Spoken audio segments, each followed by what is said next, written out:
ان میں سے کچھ ہر وقت کھلے رہتے ہیں اور کچھ جو ہے وہ خاص موقعوں پر کھولے جاتے ہیں. خاص کر رمضان مبارک میں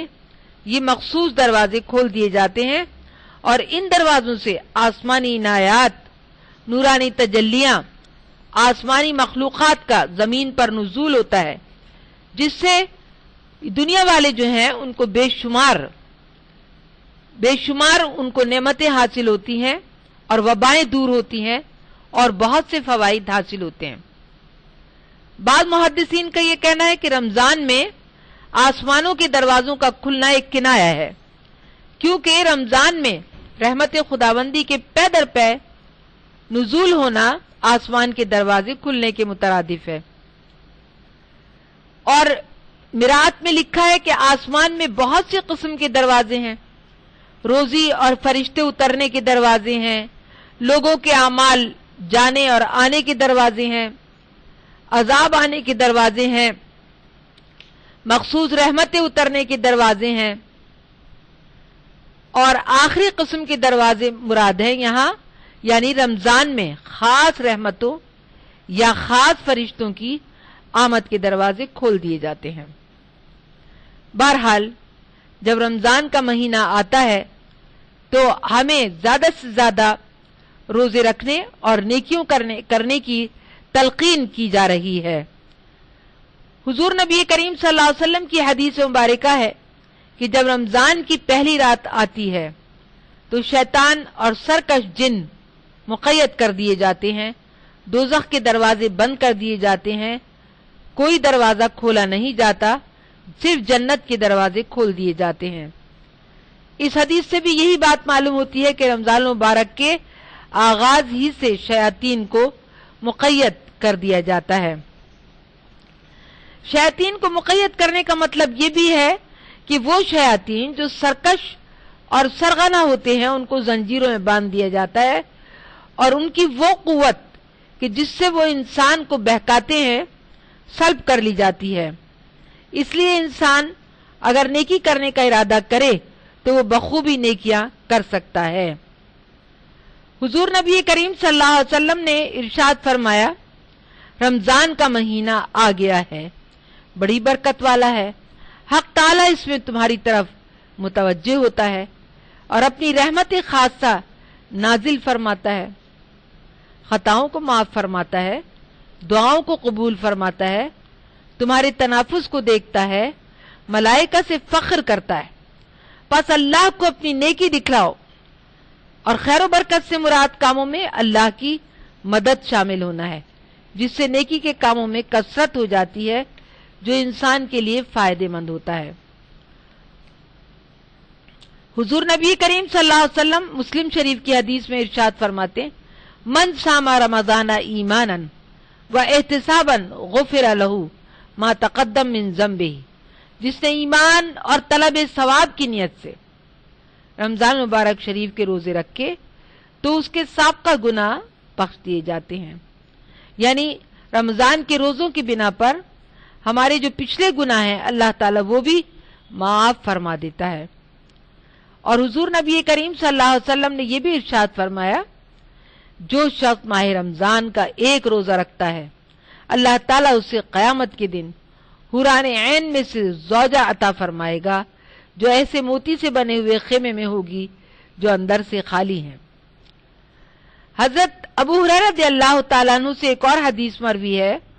کہ جب رمضان مبارک کی پہلی رات ہوتی ہے تو اللہ تعالیٰ اپنی مخلوق کی طرف نظر کرتا ہے، اور جب وہ کسی بندے کی طرف نظر فرماتا ہے تو کبھی بھی عذاب نہیں دے گا. اللہ تعالیٰ کے حکم سے ہزاروں لوگ جہنم سے آزاد کیے جاتے ہیں.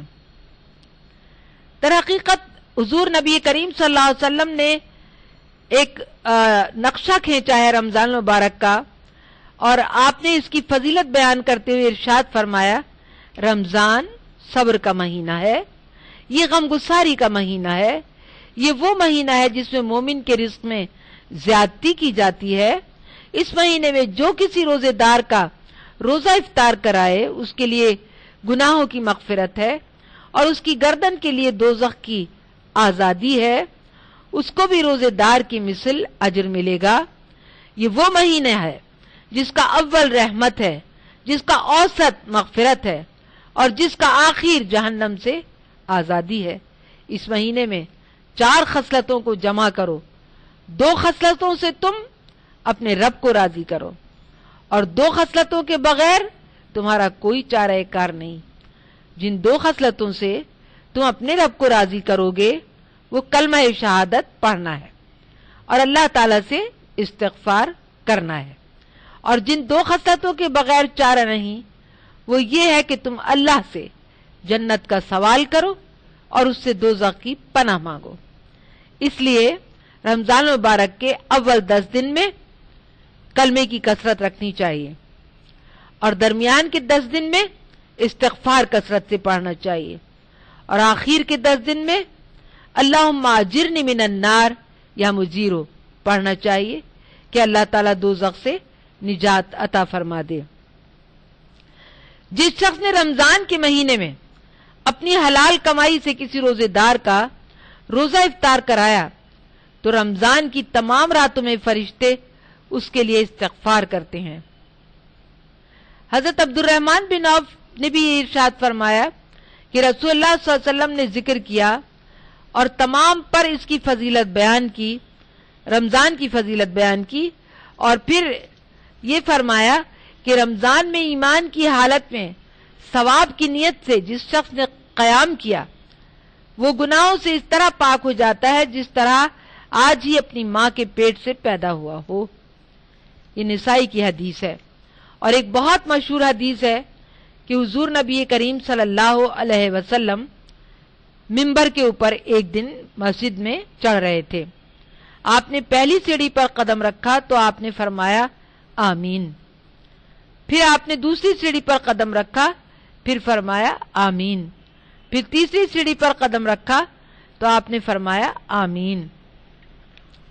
صحابہ اکرام کے پوچھنے پر آپ نے ارشاد فرمایا میرے پاس جبرائیل امین تشریف لائے تھے اور کہا اے محمد صلی اللہ علیہ وسلم، جس نے رمضان کو پایا اس کی بخشش نہیں کی گئی تو اللہ اس کو اپنی رحمت سے دور کر دے۔ میں نے کہا آمین، اور کہا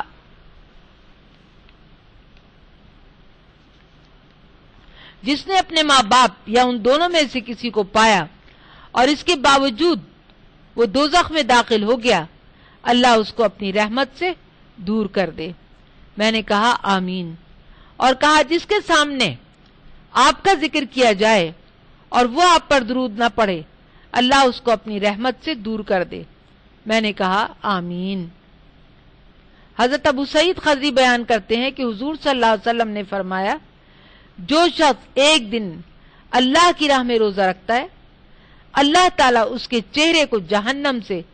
70 سال کی مسافت دور کر دیتا ہے۔ یہ مسلم شریف کی حدیث ہے۔ تو مطلب کیا ہوا کہ ایک روزہ انسان رکھے اور 70 سال کی دوری جو ہے وہ جہنم سے انسان کو مل جاتی ہے۔ اسی طرح حضور نبی کریم صلی اللہ علیہ وسلم کی ایک اور حدیث ہے، حضرت ابو ہریرہ رضی اللہ تعالیٰ عنہ سے مروی ہے کہ آپ نے فرمایا 5 نمازیں، ایک جمعے سے دوسرے جمعے، ایک رمضان سے دوسرا رمضان، ان کے درمیان ہونے والے گناہوں کا کفارہ ہے جبکہ گناہ کبیرہ سے بچا جائے۔ یعنی انسان 5 نمازیں ادا کرے تو ایک جمعے سے دوسرے جمعے اور ایک رمضان سے دوسرے رمضان تمام گناہوں کا کفارہ بن جاتی ہیں۔ اس لیے روزہ رکھنے کے ساتھ ساتھ نمازیں پابندی کے ساتھ ادا کرنی چاہیے۔ اگر نمازیں نہیں پڑھی جاتی تو وہ روزہ نہیں ہوتا بلکہ وہ فاقہ ہو جاتا ہے، اور حضور نبی کریم صلی اللہ علیہ وسلم فرماتے اللہ تعالیٰ کو تمہارے فاقوں کی ضرورت نہیں ہے۔ مطلب یہ کہ ایسا روزہ کہ جس میں نماز نہ پڑھی جائے وہ روزہ اللہ کی بارگاہ میں مقبول نہیں ہوتا۔ حضرت عمر رضی اللہ تعالیٰ عنہ بھی ارشاد فرماتے ہیں کہ وہ روزہ آسمان پر اور زمین کے درمیان لٹکا رہتا ہے جب تک کہ اس کے ساتھ نمازیں نہیں جاتی۔ اس لیے اپنی نمازوں کی پابندی کے ساتھ روزہ رکھنا چاہیے تاکہ اللہ تعالیٰ کی بارگاہ میں وہ مقبول ہو۔